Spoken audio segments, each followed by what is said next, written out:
आप गुरु जी की ओर से अच्छा राष्ट्रीय सचिव सांस्कृतिक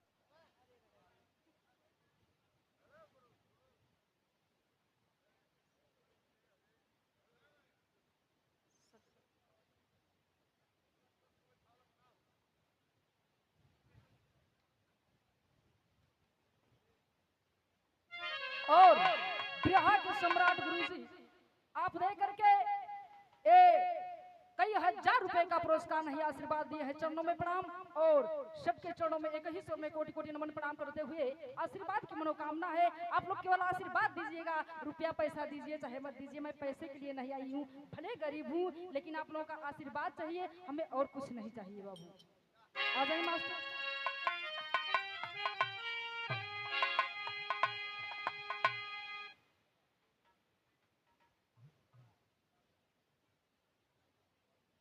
अच्छा परम यादव राजेंद्र यादव और मुलायम यादव आप गुरु जी की ओर से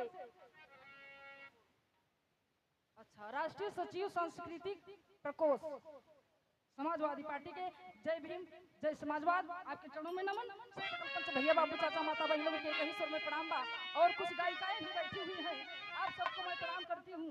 जितना भी आप लोग हमन सब लोग हमसे सीनियर बा सबके प्रणाम बा। कहल गई कैसे आजमाइश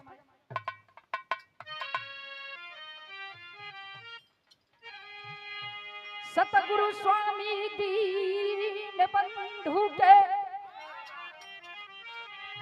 सदा झुकई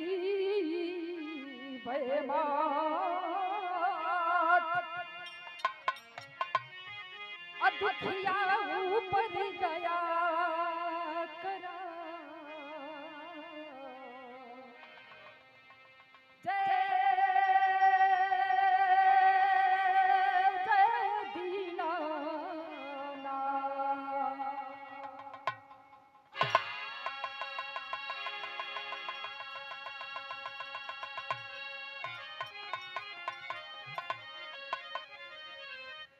बहुत बढ़िया बढ़िया सुनाई के मिनल बिरहा से लेके तर्ज धूम से लेके आप लोगों ने सुन लीजा।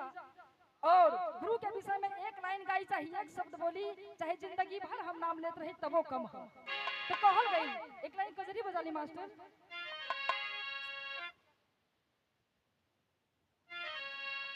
आजकल जो मौसमी गीत है आप लोगन हर चीज के आनंद लिहिला, हर चीज हर समय में मन भावन होला।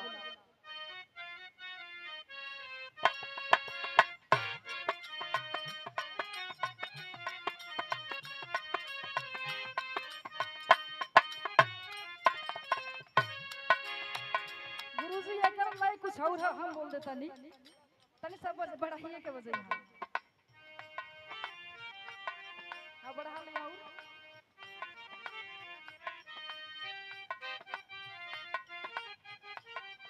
अरे सजनी सजनी श्याम बिना नित तरसे वे उमरिया रे बिरही सजनी श्याम बिना नित तरसे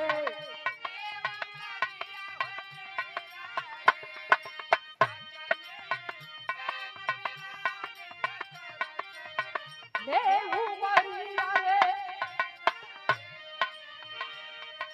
लेकिन अंदाज में कहल गई ई दुनिया यानी के प्रवेश में का हो गुरुजी 1 घंटा तक टाइम न ले बस थोड़े में। दुनिया स्वार्थ में भूली गईली, दुनिया स्वार्थ में भूली गईली कुली करनिया रे सखिया। दुनिया स्वार्थ में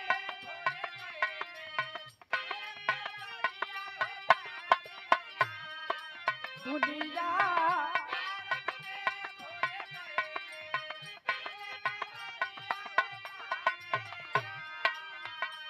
आज की ये दुनिया बहुत स्वार्थी है बाबूजी। स्वार्थ में सब कोई एक दूसरे के फेर में पड़ल है, नहीं के पूछे वाला बा।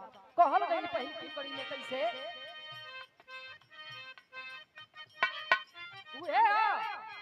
कोई ना करल चाहे पर मारल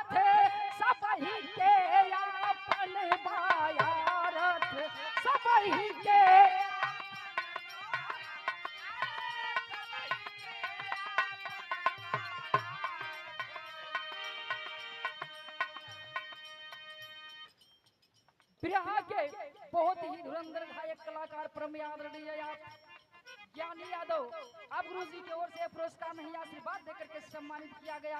500 रुपया दिए हैं। चरणों में प्रणाम। सब सकल पंच भैया बाबू जितने लोग उपस्थित हैं सबको प्रणाम है। आशीर्वाद की प्रतीक्षा है। कैसे कोई ना करल चाहे परिमारथ सब ही के अपन आरथ सब ही के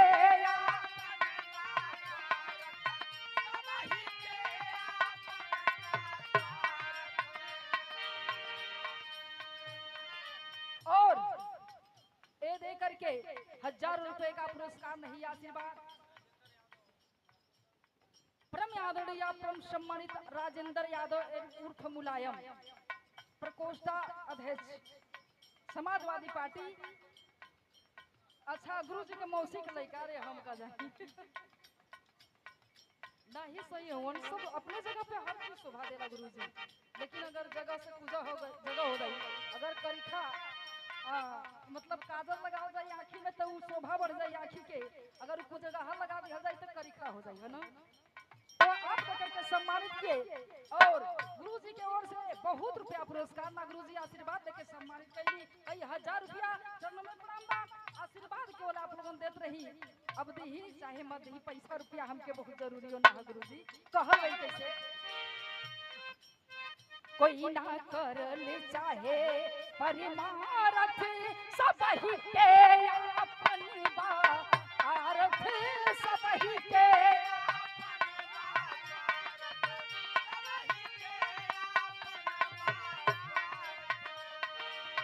पारथ श्याम सखा संग कैले पारथ श्याम सखा संग कैले बिगड़नी आए सखिया पारथ श्याम सखा संग कैले बिगड़नी आए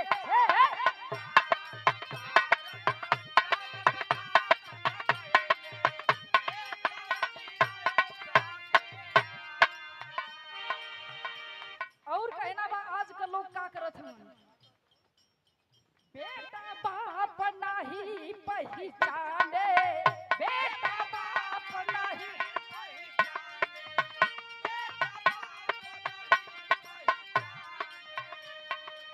हमारे मध्य प्रदेश दुधवनिया के धरती से बिरहा के बहुत ही सुंदर गायक कलाकार परम सम्मानित हमारे बड़े भैया तीरथ लाल यादव की तरफ ओर से आप बहुत सुंदर गाते हैं। ये 500 रुपया देकर के आशीर्वाद सम्मानित के चरणों में प्रणाम बा। सबके प्रणाम बा। एक ही स्वर में कहल गई कैसे बेटा बाप नहीं पहचाने बेटा बाप नहीं